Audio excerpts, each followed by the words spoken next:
저는 창원에서 작업하고 있는 최순준이라고 합니다. 17년도에 레지던시에 있으면서 남은 여백 종이의 조각 그림을 그렸었어요.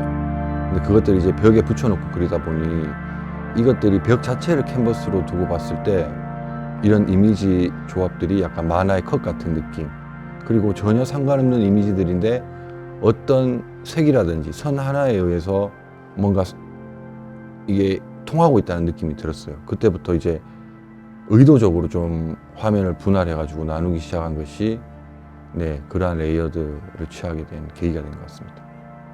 한 그림을 그릴 때 되게 바로바로 성공이다 이렇게 딱 그런 감이 오지 않아서 사실 실패도 많이 해요. 그래서 시간적으로 물질적으로 소비도 많이 되는 편인데, 그래서 이번에 특히 한 그림만 그리는 게 아니고 이미지를 조합하는 작업하는 데 있어서는 약간 에스키스나 어느 정도 계획적으로 이렇게 나가곤 해요. 근데 사실 이 회화라는 게 제가 생각하는 만큼 그리 계획적으로 되지가 않더라고요. 예를 들어서 이제 Anyway I Agree With라는 작품이 있었는데, 그때는 이제 배경이었던 들판이 어떤 주제라고 할 수 있는 어떤 인물까지 침범해서 얼굴을 가린 적이 있어요. 들판이 얼굴을 가려지게 됨으로써 제가 그 작업이 좋아졌다고 생각을 하거든요. 전혀 처음에는 그렇게 계획하지 않았는데 이제 그런 부분들이 뭐 아무리 계획을 해도 사실 물감 하나가 떨어져서 더 좋아지는 경우도 있는 것처럼 장담할 수가 없는 것 같습니다. 그림을 그리는 저는 이미지하고 이미지의 관계, 예를 들면 이미지, 캔버스에서 이미지 사이의 거리라든지 혹은 그 채색 방법이라든지, 그리고 다른 이미지가 하나로 연결되기 위해 제가 쓰는 어떤 그 붓질의 연결, 그런 것들을 신경 쓴다면 사실 감상자들은 그것까지는 볼 수 없고 모든 게 작가가 의도되었다고 생각할 거 아니에요. 그래서 제가 의도했던 의도치 않았던 어쨌든 결과물로 드러나는 그림들이 결국에는 감상자는 모든 것이 이유가 있을 것이라는 가정하에 그림을 본다고 생각하기 때문에, 가령 예를 들면 저는 이미지에 텍스트를 넣는 이유가 이 텍스트가 이 그림에 대한 어떤 이야기를 하고 있다기보다는 텍스트 자체도 이미지로 보는 거예요. 그 폰트 자체도 이미지로 보고 이 이미지가 들어감으로 인해서 이 그림은 그냥 그림적으로 완성될 수 있다고 생각하는 부분인데, 이제 보시는 분들은 그것까지는 사실 그런 프로세스를 이해하고 있지는 않잖아요. 그렇기 때문에 당연히 어떤 이 상관관계들을 갖다가 이해하려고 하는 것 같습니다. 그 문장을 처음 접하게 된 것은 제가 18년도에 독일에 잠깐 있었을 때였어요. 그때 오픈 스튜디오를 위해서 책도 보고 작업을 하는 과정에서 그 문장을 접하게 되었는데, 야, 너 지금 보고 있는 건 허구야, 이렇게 얘기하는 것이 뭔가 작가나 감상자에 대한 어떤 태도적인 부분을 얘기하는 것처럼 저한테는 들렸어요. 그게 뭐냐면은 너가 이렇게 진지하게 작업을 하고 있지만 결국엔 네가 하는 건 가짜야. 가짜를 보여주고 있어.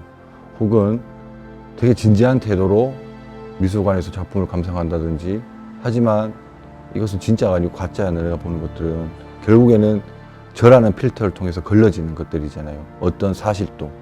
그래서 그런 부분에서 되게 어떤 저라기보다는 제가 생각하는 그림에 대한 어떤 그런 태도를 약간 꼬집는 문구로 저한테 받아들여졌던 것 같습니다. 그래서 제가 그 문장을 썼던 것 같아요. 포트폴리오에서요.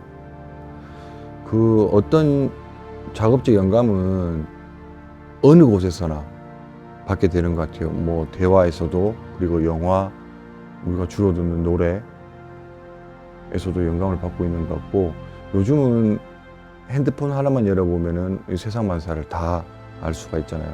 근데 정작 중요한 것은 조금 더 걷고, 조금 더 책을 펼치고, 조금 더 유심히 관찰하는 그런 것들이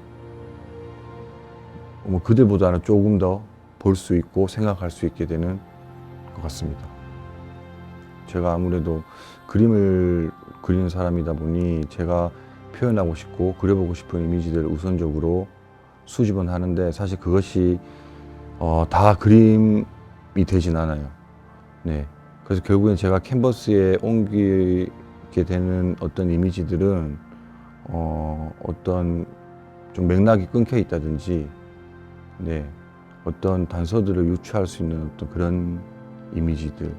근데 그런 이미지들이라고 하는 게 뭐 보편적이라고 볼 수는 없기 때문에, 네, 제가 생각하는 어떤 맥락을 잃어버린 이미지 단편들을 사용하는 것 같습니다. 그 이유가 또 아무래도 제가 그림을 하나의 이미지로만 쓰는 게 아니고 이미지를 조합해서 쓰다 보니 그렇게 이미지를 수집하는 것 같아요.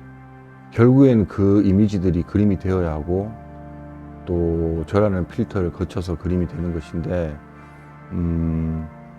제가 당시에 찍었던 포착하는 이미지와 그런 실제 이미지와 제가 기억되는 이미지 사이에는 그런 간극이 있다고 생각을 해요. 네. 그 어떤 차이를 메꾸는 어떤 부분들이 결국에는 그림에서는 색이 될 수도 있고 선이 될 수도 있고 구성이 될 수도 있다고 생각합니다. 네. 너무 많은 작가들이 있는데요. 결국에 우리 모두가 그림을 조금이라도 그려보고 감상하는 사람이 누구나 다 알만한 작가들을 다 될 수 있을 것 같아요. 근데 중요한 것은 과연 그 작가의 작품 그리고 어떤 작업적 태도가 내 기질과 맞는지가 가장 중요했던 것 같아요. 이번 작품을 하면서 개 중에 베이컨 그림을 조금 많이 봤던 것 같아요. 베이컨 그림에서 보여지는 어떤 이미지의 구조나 화면 분할이라든지 색채를 이게 평면적으로 사용하는 부분들, 그리고 그림에 드러나는 어떤 단서들, 어떤 기호적인 부분들이 이번에 좀 다른 작가도 많았지만 굳이 한 명을 뽑자면 베이컨 화집이나 혹시 그 자료들을 조금 봤던 것 같네요. 네. 그냥 두 가지로 말씀드릴 것 같아요. 첫 번째로는 제 작업의 주제는 좀 포괄적이긴 하지만 저 스스로는 세상사라고 이야기를 합니다. 인간은 왜 이렇지? 왜 이렇게 행동하는 것일까? 하는 어떤 그런 질문을 그림으로 던지고요. 제가 스스로 얻었던 답을 그림으로 표현하기도 하고요.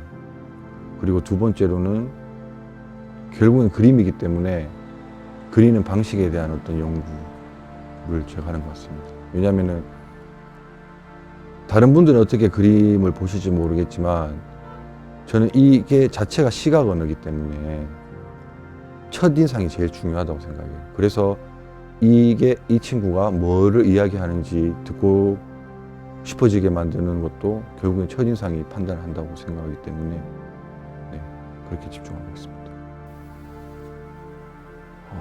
그림을 그리면 순간순간 이런 생각이 들 때가 있어요. 역시 그림은, 역시 회화는 이게 회화지. 그리고 어떤 좋은 작품을 봤을 때 역시 그림만큼 좋은 건 없어. 뭐 이런 미술의 장르에서 그림만큼 좋은 건 없어. 뭐 이런 생각을 들다가도 그게 또 고정적이 아니고 또 늘 생각이 바뀌는 것 같아요. 그래서 제가 회화의 힘은 무엇이다 라고 이렇게 단정지어 얘기할 수는 없지만 다만 회화는 고정적이지 않다라는 생각을 하고 있습니다. 사실 그림이 단기간에 끝나는 것도 있지만 결국에는 미완성인 채로 완성되었다 하더라도 다시 봤을 때는 어떤 부족한 부분들이 있겠죠. 그것이 결국에는 점 하나, 색 하나로 인해 가지고 작품이 귀결되는 경우가 있는데, 그래서 되게 유동적으로, 그리고 그림이 큰 캔버스에서 작은 캔버스를 옮겨간다든지 작은 캔버스에서 큰 캔버스를 옮겨가든지 이러한 과정에서 되게 받는 인상이 많이 달라진다고 생각해요. 심지어 그 공간과 장소에 의해서도요. 어떤 공간에 놓여있을 때 그 그림은 그 공간의 시간을 축적하고 있다는 생각이 들거든요. 그래서 저는 그림이 좀 고정적이라기보다는 되게 유기적인 매체로라고 볼 수도 있다고 생각합니다. 사실 그림으로 좀 잘 먹고 잘 살고 싶은 마음도 있는데, 사실 단지 이유가 그것뿐이었다면 사실 딴 일 알아봤을 것 같아요. 그냥 좀 더 좀 더 인간답게 살고 싶은 어떤 거랄까요? 제가 좀 꽤나 좀 세속적인 부분이 있는데 그런 것들에서 약간 균형을 잘 맞춰주는 게 제가 그림을 그리고 공부하고 있는 것이라고 생각합니다. 제가 이 전시를 위해 그렸던 그림의 그 다음 그림이 어떻게 보면 길잡이가 되어줄 거라고 생각하고요. 좀 회화라는 매체에서 조금은 떨어져서 다른 어떤 매체도 좀 연구해보고 싶은 생각이 있습니다.